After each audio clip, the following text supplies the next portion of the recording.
please welcome, it doesn't need a big intro at all, we'll be looking forward to it all day, Josie Lawrence and the legendary Nicholas Parsons.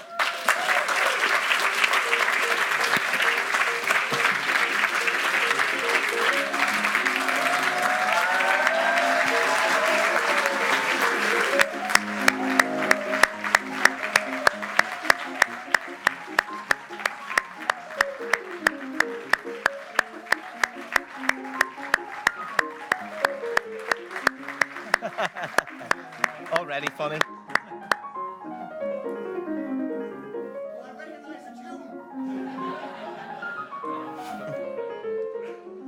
Right, Where do you want to sit, Nicholas? beside you, Dan. Do you want to hear me? Yeah. My lords, ladies and gentlemen, it moveth us in tender places. Come on, we've only got 22 minutes. The lovely... What's your name, darling? Listen, I'm introducing you. Are you? Oh, right, all right. Where do you want to sit? Do you want to sit there? Wherever you Oh, like. this lady wants you. Well, the water's here. So shall I sit here? Where do you want to sit? Where do you want us to Me sit? or him? Nicholas, you've got to sit here. I've got to sit there, right. Can you bring the water over, darling? Yes. Yes, Lord and Master. No, she wants you on the sofa. On the sofa? I know. They keep on about this bleeding sofa. The number of people who wanted me on the sofa.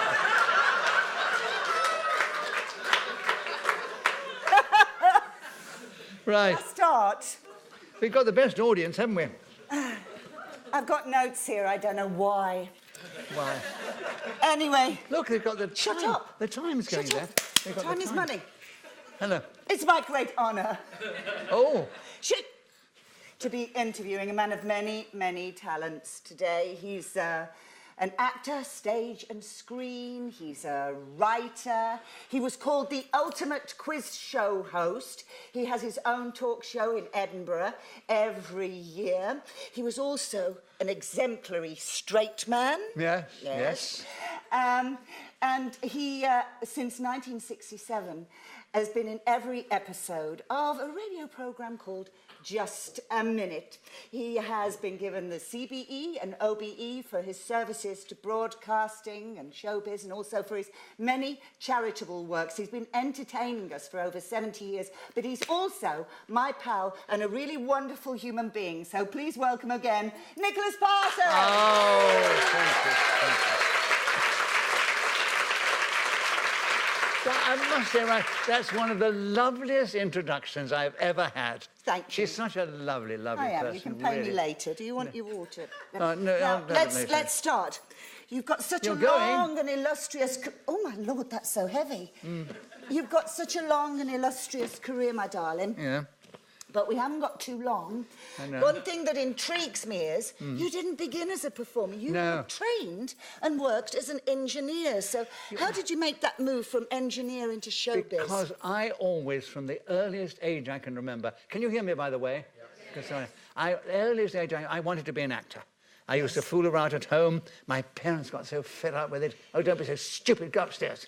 And I used to act as the fool, and it was in the genes, obviously. And in fact, I was born at a time when you didn't do as you wanted, you did as you were told. Yes. And nowadays, nearly everybody wants to get into show business, don't they? I mean, see the queues for Has Britain Got Talent? It's unbelievable. Well, no, everybody wants to be a star. I know, Whereas we wanted to be actors. Or all we something. wanted to do was get a job. That's it, just wanted a job. And so when I, was at an age where they said, well, what are you going to do when you leave school? And I said, well, there's only one thing I've ever wanted to do. I want to be an actor. And my father was quite succinct. He said, well don't be ridiculous. That's not a proper job.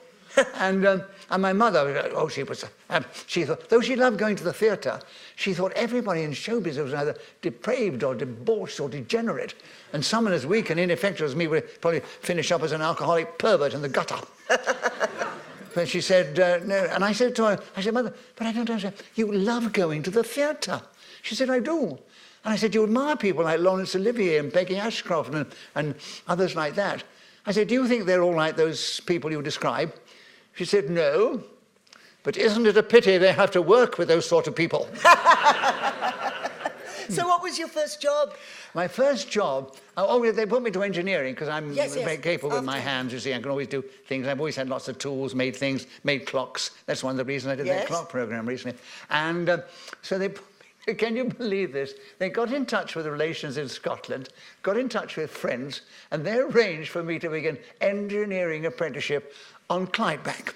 Clydebank? And I went straight from an English public school, talking very much more like that than I do today, because I was an English public school boy, and straight up to Clydebank with all of that. I was known as big night, that big English bastard. I mean, you come here, we'll teach you how to get your fucking hunch day. This is life, you know. This is loving, I'll teach you.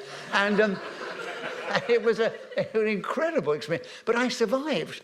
You survived. And I think, and the reason I survived, and that is the word, is because I think it's the instinctive actor in me. We know when we walk on the stage, you've got to make a rapport with an audience. You have to embrace them. And as I did then, I overacted a bit when I came in then. And the thing is, and then I realized I made a rapport with these chaps. And though I never changed the way I spoke, they just accepted me after a bit. And because I could impersonate as well, I used to take off all the formers and gappers and make them laugh. You know, I was just one of the lads. You're okay, Nick, you're okay. I'll ask you a question. I mean, are you a bosses man? And I suddenly realised what they meant. I said, no, I don't know the bosses at all. I've got no good heavens. Of course I knew that I got the job because of them. Because he said, that's all right, Nick, that's all right. Because, I mean, you're okay, you make us laugh. I mean, you're prepared to muck in and get your hands dirty, it's all right. But he said, if you were a bosses man, we couldn't have taught you. You'd be finished. You'd be out. Can you imagine still trying to survive under those conditions? Well, I did, and I'm here to prove it. So that was like your first really performance, I suppose. Yes. With those people. So when you thought, right, I don't want to stay here now. I want to be an actor. I want to go against what my mum and dad wanted. Yeah. I want to act. So what was the first job? Well, I joined the amateur repertory. I joined the amateur repertory, amateur dramatic company, and also I was doing impersonations. And I joined an amateur concert party doing my impersonations, impersonating all the film stars and radio stars. And the great discovery man of the period, Carol Levis. You ever heard of Carol Levis? Yes. He came to the Glasgow I thought it was Empire. a woman. And so I went and asked to do an audition at the Glasgow Empire. Do you want to hear that story, or shall I just say? Yes, please, quickly. Well, quickly. This is a long story. It is not. Oh, is it? Yes, because actually what happened was I went and asked to see Carol Levis to do an audition. And I used to have a stutter. I've still got it, actually, but I managed to get control of it. And, of course, when you get nervous or tense, the stutter got worse. And his manager came out. He said, I said, yes, I want to know, I've come to do an audition. And she said, yes, no, he didn't impersonate, so he didn't stutter. He said, what do you do? And I said, I do impersonations. I'm not joking. He actually said to me, well, who do you impersonate? People with impediments? And anyway, he saw me, and I got my first broadcast in 1941, and Carol Levis carries on, was on the weekend. I got the train down. I was living the great life. And I was still an engineering apprenticeship, but on the weekend. And it was Carol Levis carries on during the midday. And I did Charles Boyer and James Stewart, and it was wonderful, wonderful. Can you still do James Stewart? Oh, no, listen, I don't know. I haven't done this for about 50 years now. But James Stewart, you remember Mr. Smith Goes to Washington? He was standing up there and was talking to the people there. And I don't know if it's any good or not. No, I think it's very good. Yeah, all right. Well, my pièce de resistance always was our great Prime Minister at the time, Mr. Jim. I've never before in the history of human endeavour has a man, I can tell you now, without fear of contradiction, that this man who's now an apprentice engineer will one day perhaps come out on the stage and impersonate everybody. Winston Churchill. Yes, I know Winston Churchill. It's not Harold Wilson. Darling, I must tell you right away. What? You know, one of my greatest joys today is to be interviewed by you, because I think you're one of the loveliest people in show business. Thank you. It really is. Thank you. Now we're gonna move on now. I mean, I know you started to do lots of different parts in the West End. Your first television part was in Robin Hood, wasn't Oh, I've it? forgotten that, yes. But we're here, it's a radio festival, so we've got to jump to radio. So how did you get into the radio? I know in 1951 you were in the Rep, but you did the most iconic radio show during the war, didn't you? No, it wasn't during the war. You're thinking Much Binding in the Marsh. Much Binding in the Marsh. Does that that's mean what I anything to people here? Yes. 4 people, right. Yes, it was, during the war there were 4 iconic shows. There was Much Binding in the Marsh, which was to do with the RAF. And there was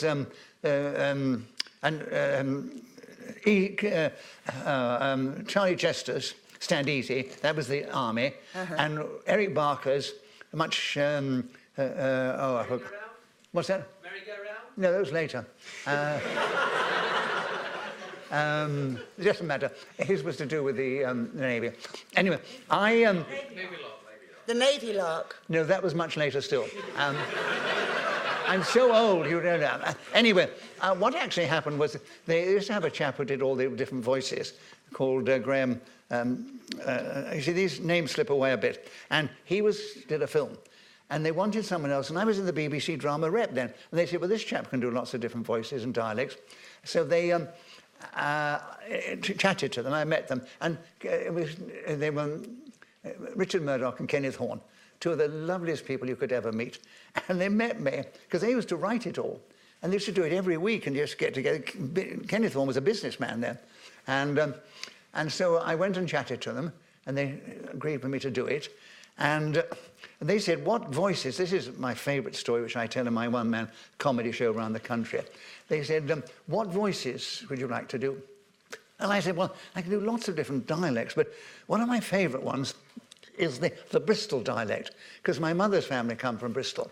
And though it's West Country, the Bristolians speak with this very special way, because I've got a cousin there who talk like that. It's in West Country there, but they've got a very, very clipped way of talking. And we created this man called Mr. Greenslade, who used to come on, oh, God, so excited to talk about this and that and the other. And I did this character, and typical, after the first broadcast, my mother phoned me up. She said, I was listening to Much Binding in the Marsh.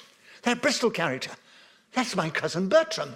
And I suddenly realised, in show business, we unconsciously absorb things that people say, their words, their phrases, their gestures, and we recreate them as actors and so forth. And of course, I'd obviously, her cousin Bertram was a lovely fellow, and I'd obviously absorbed everything about him. And I suddenly realised, my God, it was her cousin Bertram. And I said, well, don't worry, Mother. Honestly, people don't recognise themselves. It'll be all right, don't worry. Anyway, I kept doing it. And 2 weeks later, the phone goes, and a voice on the other end says, oh, hello, she said, this is your mother's cousin Bertram. She said, I've been listening to that Much Binding in the Marsh. Oh, he said, that Bristol character you do, absolutely marvellous. Do you know, I come from Bristol, and I couldn't do it. He said, I know people in Bristol who speak exactly like that.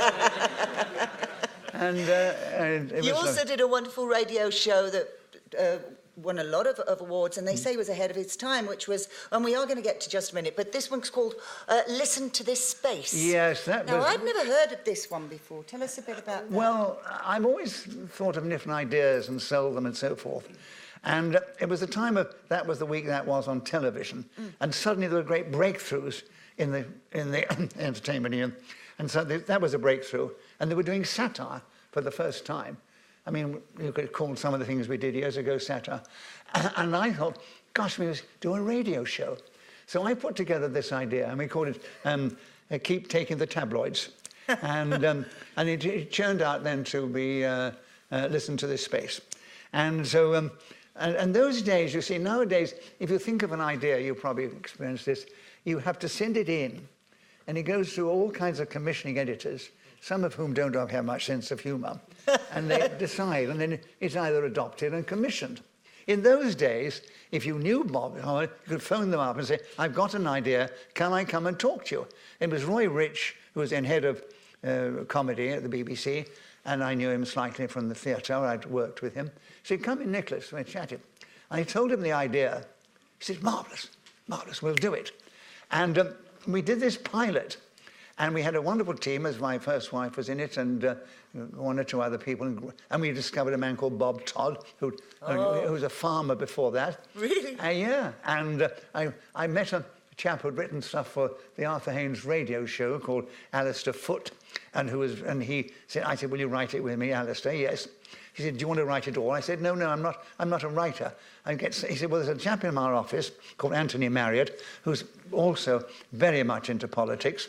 He's a socialist. I'm a conservative. You're a liberal. I think the three of us together, we could get some great political Yes, stuff. absolutely. And so we did this pilot, and we had the most experienced producer called Bill Worsley.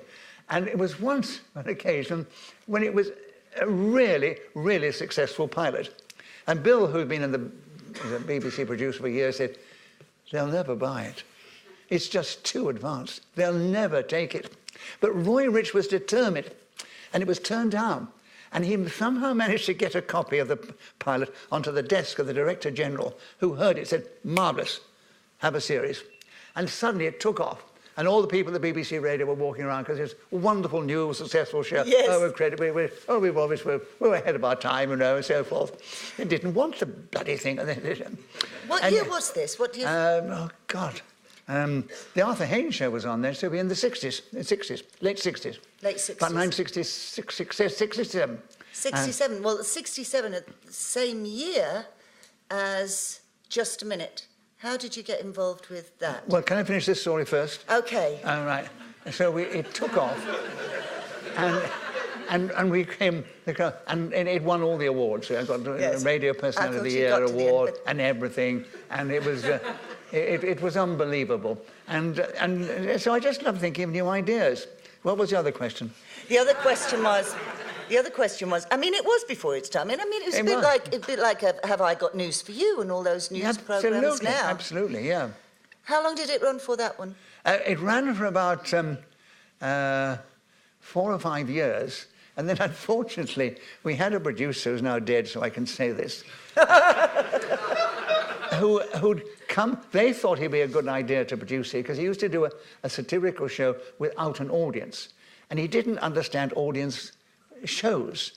And we almost ignored him. And the two writers used to put it all together. And we did an amazing thing. They were brilliant.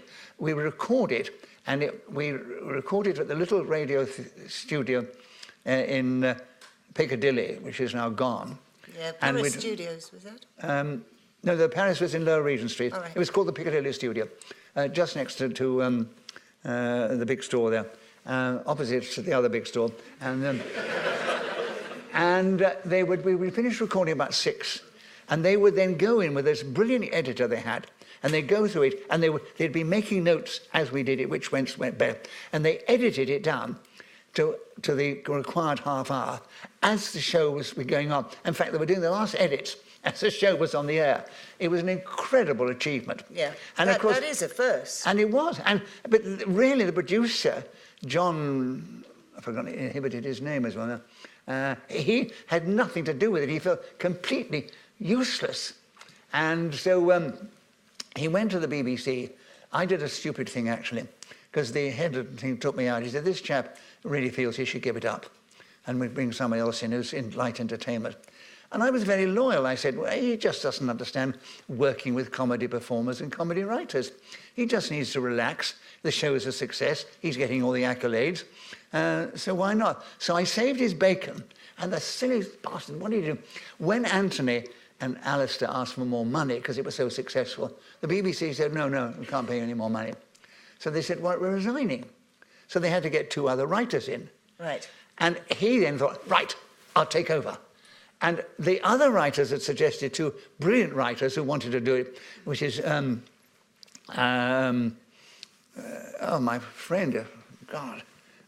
This is what happens you get to my age. We have got to talk about Just a Minute at some point. Have we? All right. Barry Cryer. Barry Cryer. Things come back a bit later when you get to my age. So Barry Cryer, and they were going to do it, and Barry would have been an idea. Someone's leaving already. He's got to do a show. I know him. Oh, I thought he'd gone to help me No. with my memory. And so Barry, and they would have been ideal, and they wanted to do, and Barry was in the show. He was absolutely brilliant in the show. He used to impersonate Harold Wilson, who was in Power, and I used to impersonate Edward Heath. So you had some amazing people. You had Barry Cryer, Bob Todd. But then how did you get on to Just a Minute? Well, I don't know. So anyway, but unfortunately, and just to finish this story... We've got a minute left. Just to finish this story, they took in 2 other writers who'd done review, and they were utterly wrong, and the show didn't continue at the same standard, and I'm afraid it just fizzled away, yes. Right. But hey, he's dead now, so... I know, but at the time it was very upsetting. Very upsetting, because it... What, him dying or the end of the radio show? Who? The end of the... You said you could talk about him because he was dead. Oh, yeah, that chap, yes, he's dead now. Yeah. John Bridges, that was Don't his name. say it. So, Just a Minute, 1967, at the same time, you were on a roll because it was Just a Minute. That's right, and we did it, yes.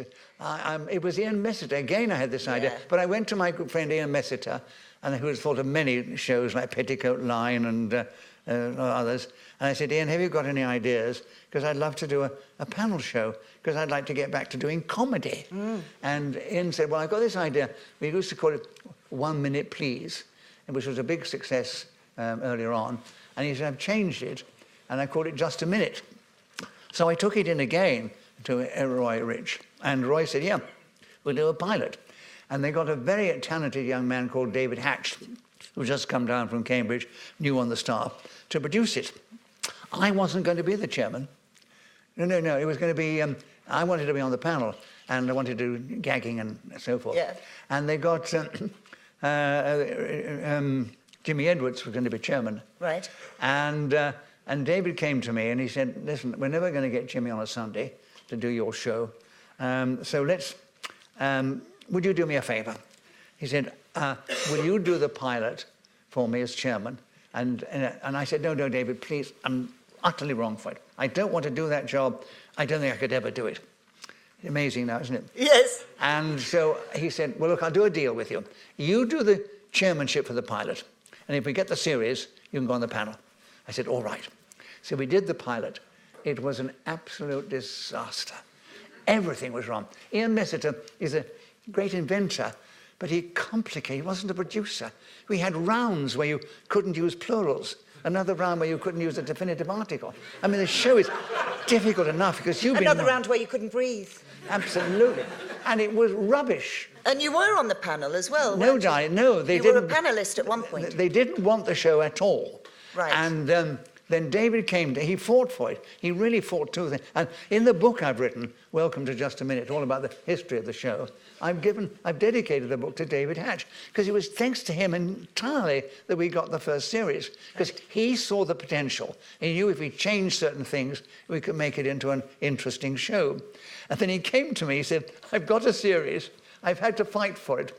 And he said, there's unfortunately only one thing they liked about the pilot, and that was your chairmanship. And I said, but David, I was awful. He said, I know, but so was everybody else. You have been amazing on it. Listen, I've got people over there sadly going like that to us, which means because we've got to end. It goes so quickly. That's why I tried to get you to finish the other question. I don't want it to end. No.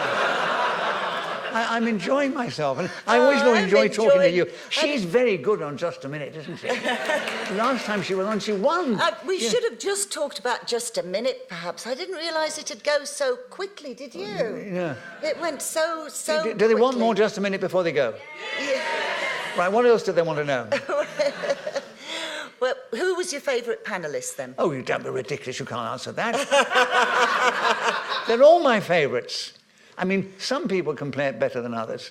Some are naturals for it, like Paul Merton and Giles Brandreth and so forth. But you see, you've discovered, because you were very tense the first time you came on, you find your way of playing the game, because it is a fiendishly difficult game to play. And if you don't have that knack or ability and comedy flair, you can go... I mean, it's those who've come on and just wanted to be clever and erudite and show off their language and just talk. It's to do with the banter as well as It is. trying to get the minute, really. But we really have got to end now, which is so sad. I want to end very quickly on can we share the secret of your success? Well, it's talking to people. Having a nap. What? Having a nap. Oh. That very quickly, this is advice to everybody, because, you know, Nicholas here is, do you mind me saying how old? I don't mind, no. And you're 92? 93 now. 93. Should be 94. 70 years in showbiz. And very quickly before we go, just tell them in a couple of sentences the secret of your success. I don't know what I think it's having talent, darling. No, I think And, it's the... Nicholas!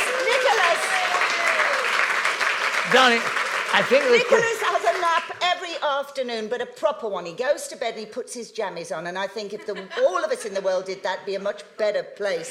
Please, Nicholas Parsons, everybody.